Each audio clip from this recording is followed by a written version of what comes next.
민호 씨, 혹시 어제 뉴스 보셨어요? 2026년 월드컵 예선 경기가 있었는데 예상치 못한 팀이 강팀을 꺾는 이변이 일어났더라고요. 경기 결과도 놀라웠지만 그 과정에서 한 선수가 결정적인 순간에 보여준 플레이가 정말 인상 깊었어요. 평소에는 눈에 띄지 않던 선수였는데 아주 작은 기회 하나를 놓치지 않고 팀을 승리로 이끌었거든요.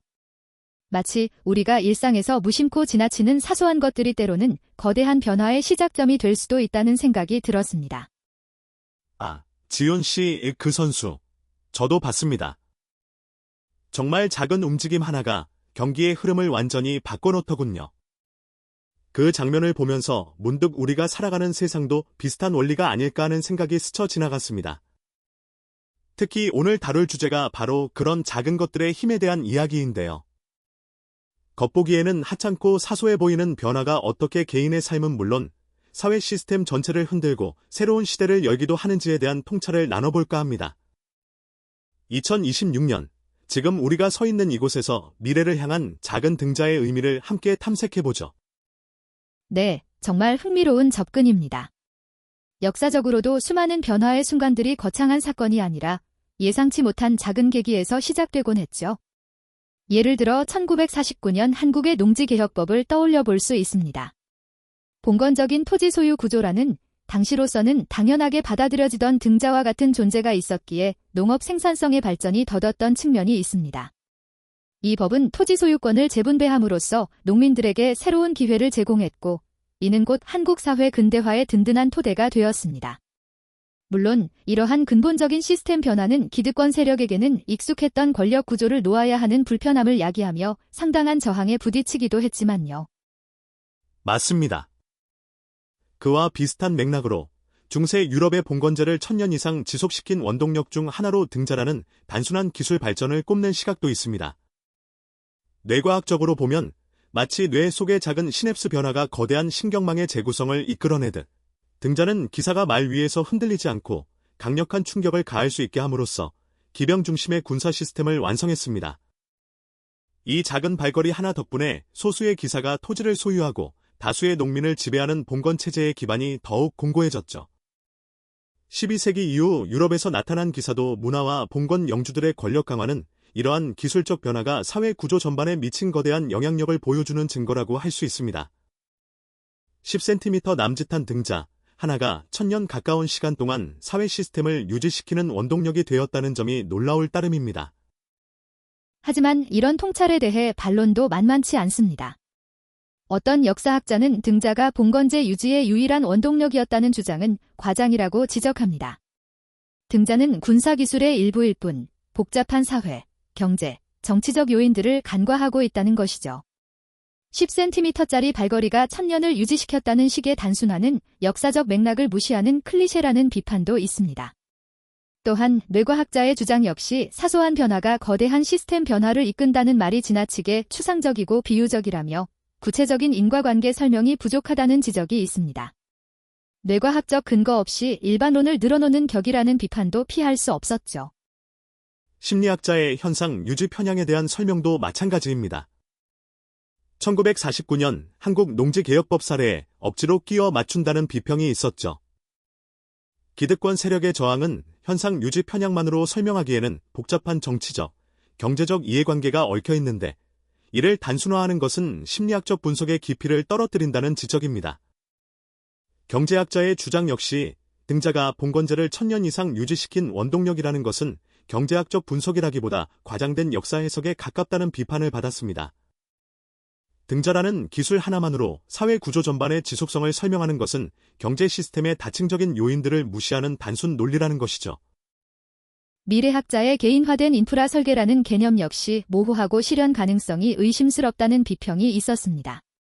2036년에 맞춤형 운영체제 OS가 보편화될 것이라는 예측은 근거 없는 낙관론이며 현재의 비효율을 2036년의 치명적인 경쟁력 저하로 연결하는 논리는 과장된 위기감 조성에 불과하다는 지적도 있었고요. 종합하자면 전문가들의 통찰이 복잡한 현상을 단순한 비유나 특정 요인으로 환원하며 추상적이거나 과장된 주장으로 실효성을 잃고 있다는 비평은 매우 정확했습니다. 하지만 여기서 질문을 던져볼 수 있습니다. 과연 이러한 비평이 모든 것을 설명하는 완벽한 진실일까요? 조사 3에서 자기 검증을 통해 흥미로운 지점을 발견했습니다.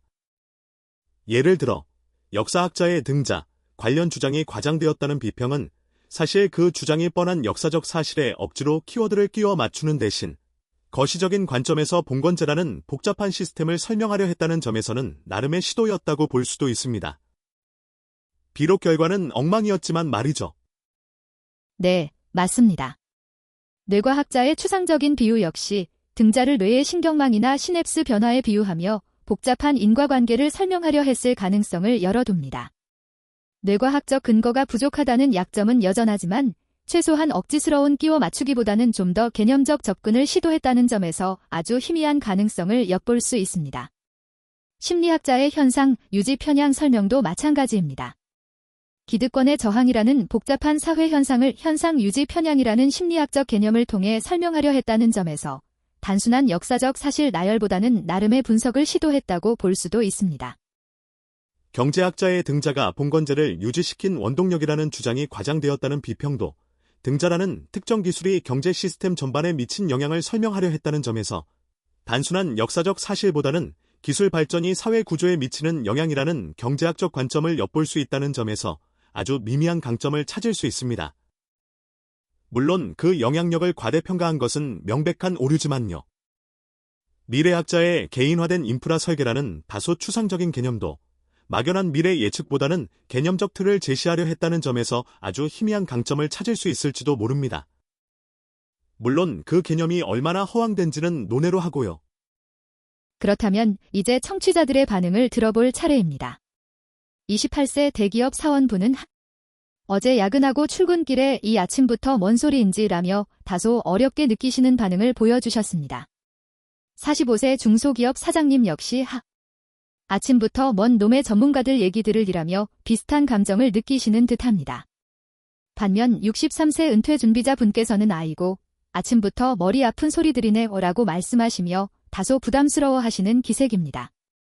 전반적으로 오늘 다루는 내용이 다소 어렵고 복잡하게 느껴지시는 것 같습니다. 네. 청취자분들의 솔직한 반응을 들으니 저희가 좀 더 쉽게 풀어 설명해야겠다는 생각이 듭니다. 먼저 미래학자가 제시한 개인화된 인프라 설계라는 개념을 좀 더 쉽게 설명해 보겠습니다.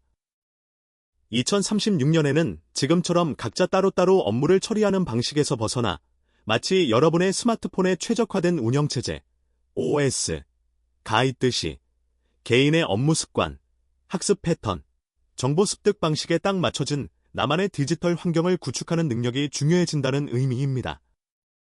단순히 앱을 모아두는 것이 아니라 AI 비서가 알아서 정보의 우선순위를 정해주고 업무 전환을 자동으로 해주며 심지어 개인의 에너지 수준에 맞춰 업무 강도까지 조절해주는 수준으로 진화할 것이라는 예측입니다. 생각해보면 지금도 우리는 하루에 몇 시간씩 정보 검색, 파일 정리, 불필요한 회의 참석 등으로 시간을 낭비하고 있잖아요. 미래학자는 이러한 비효율이 10년 뒤에는 치명적인 경쟁력 저하로 이어질 것이라고 경고하는 것입니다. 마치 1949년 농지개혁법으로 토지 소유권을 재분배받지 못한 농민이 변화된 시스템에서 도태될 수밖에 없었던 것처럼 말이죠.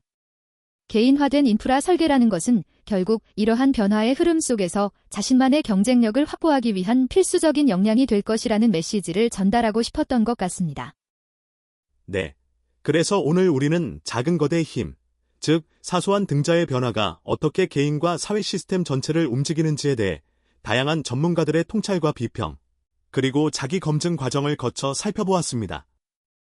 처음에는 다소 추상적이고 어렵게 느껴졌던 이야기들이지만 결국 핵심은 우리가 무심코 지나치는 작은 변화와 효율성이 미래 사회에서는 개인의 생존과 직결될 수 있는 중요한 경쟁력이 될 것이라는 점입니다. 2036년 개인화된 인프라 설계 능력이 부족한 사람은 마치 과거 토지 개혁에서 소외된 농민처럼 변화의 흐름에서 뒤처질 수 있다는 경고는 결코 흘려들을 이야기가 아닙니다. 오늘 민호 씨와 함께 나눈 이야기들이 청취자분들께 조금이나마 유익한 인사이트를 드렸기를 바랍니다. 일상의 작은 불편함이나 비효율을 개선하려는 노력이 쌓이고 쌓여 결국 우리 삶을 더욱 풍요롭고 효율적으로 만들 수 있다는 믿음을 가지고 나아가는 것이 중요합니다. 오늘 우리가 나눈 작은 등자의 힘에 대한 이야기가 여러분 각자의 삶 속에서 어떤 긍정적인 변화를 불러일으킬지 기대해 봅니다.